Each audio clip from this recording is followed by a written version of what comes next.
Hey guys, welcome back to my channel. So today I'm going to explain you guys the cold water pipe sizing. Okay, so what will be the requirement to size the cold water? So you can see here, this is a 5 storage commercial building. So I'm going to size the cold water pipe size for the first floor toilet. So you can see here there is two toilet. There are two toilets. Okay, in this green pipe is cold water pipe, and hot pipe is, and red pipe is hot water pipe.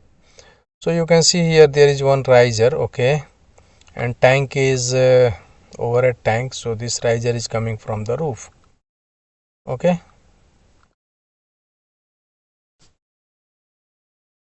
so what I'm going to do, I'm going to size the cold water pipe sizing. So for to size the cold water pipe sizing, you have to prepare one table like that. Okay, so cold water pipe sizing first floor. So you have to prepare one table, serial number, fixtures, quantity, water supply fixture unit, total water supply fixture unit. So in this project, how many fixtures is required for cold water? So you can see here there are two WC and two wash basin. Okay, and one water heater, which is equipment, not fixtures. And in this toilet also two wash basin, two water closet, and two laboratories. Okay, so there are four water closet and four laboratories. Okay, so prepare one table like this. So water closet, flush tank. So our project is for flush tank, water closet, quantity 4 number, and water supply fixture unit. So let me open this IPC load value for water supply fixture unit. So this is you can see here, International Plumbing Code 2018, page number 146. Okay, so in this table number 103.3, load value assigned to the fixtures. So in this you can see your load value in water supply fixture in WSFU, which is one is for cold water, second one is the hot water, and here is the total cold plus hot. Okay, so in this table, water closet flush tank, you have quantity is 4. So how many will be the water supply fixture unit? So you have to go to this IPC table number 103. You can check WC, water closet private flush tank. This is the water closet private flush tank. So in this you can see 2.2. The fixture unit WSFU is 2.2. So just enter here 2.2.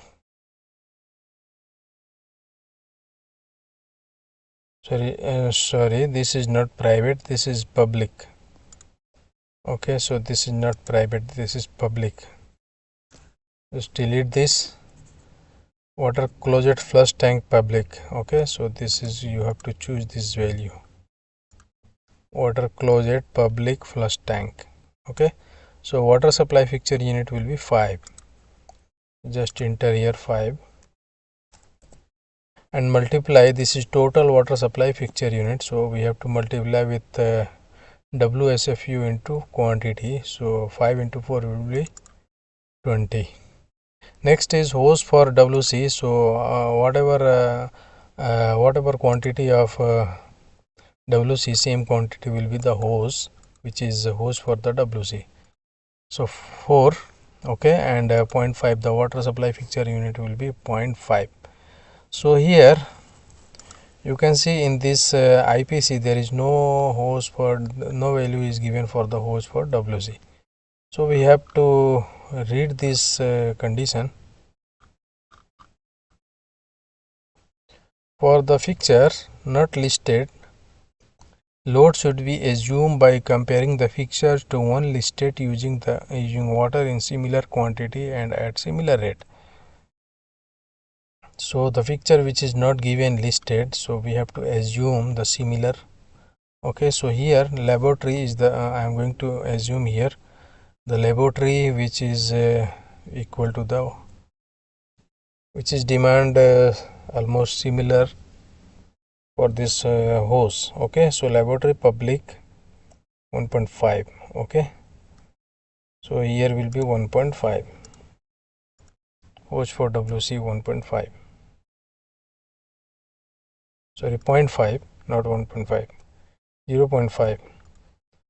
Because hose is demand only is the less water, so laboratory private we have to consider, which is called 0.5. Okay.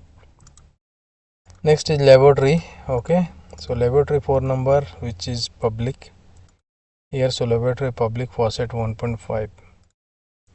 So 1.5 WSFU and quantity will be 4, so total will be 6. Just multiply and add this all total water supply fixture units, so you can get it here 28. So 28 water supply fixture unit, how much will be the GPM? So go to this another table which is called estimating water demand. So here you can see this is supply system for flush tank, and here is supply system for flushometer valve. So our project is for the flush tank. So here is the W load water supply fixture unit, here is the demand. Okay, so 28, our load value is 28. So for 28, here 28 is not available, so we have to select the higher value, which is higher available is 30. So for 30 WSFU the demand is 23.3. So same is written here 23.3, and velocity is 5 feet per second for PPC 5. So from where we can get this, I will show you. I will give you the reference here.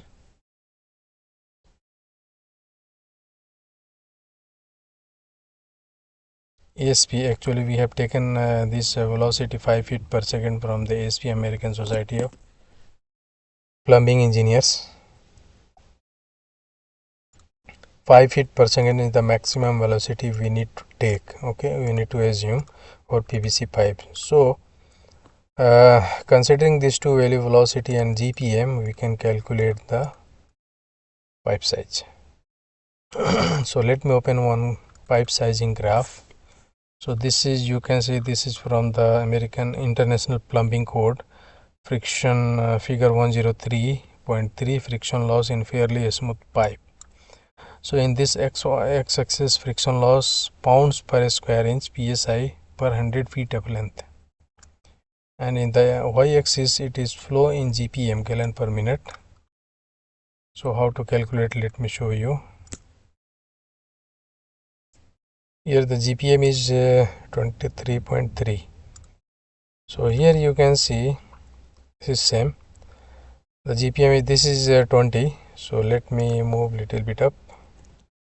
Okay, so this is 23, and this line is the slant, this is inclined line is velocity. You can see this velocity 10 feet per second.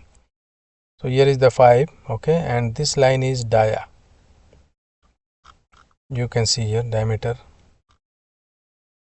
So this is dia. So draw one line parallel to this 5 feet per second, and again one more line which is coincide these two line. So you can see here which this point is near to which this point, okay, is near to which line. So this is 1 inch which is below, so we have to go for 1 and 1/4, which is this one, this line. Sorry, this line. Okay, so this line is 1 inch, this is 1 and 1/4, this is 1 and 1/4. Okay, so this is very near to 1 and 1/4, so we have to go for 1 and 1/4. You can see here the pipe size is 1 and 1/4. Okay, so this is how we are sizing the cold water pipe size. So in the next tutorial I will explain you how to do the hot water pipe sizing. So please be with me and keep watching my full video. So thank you for watching my video. Thank you. Bye bye.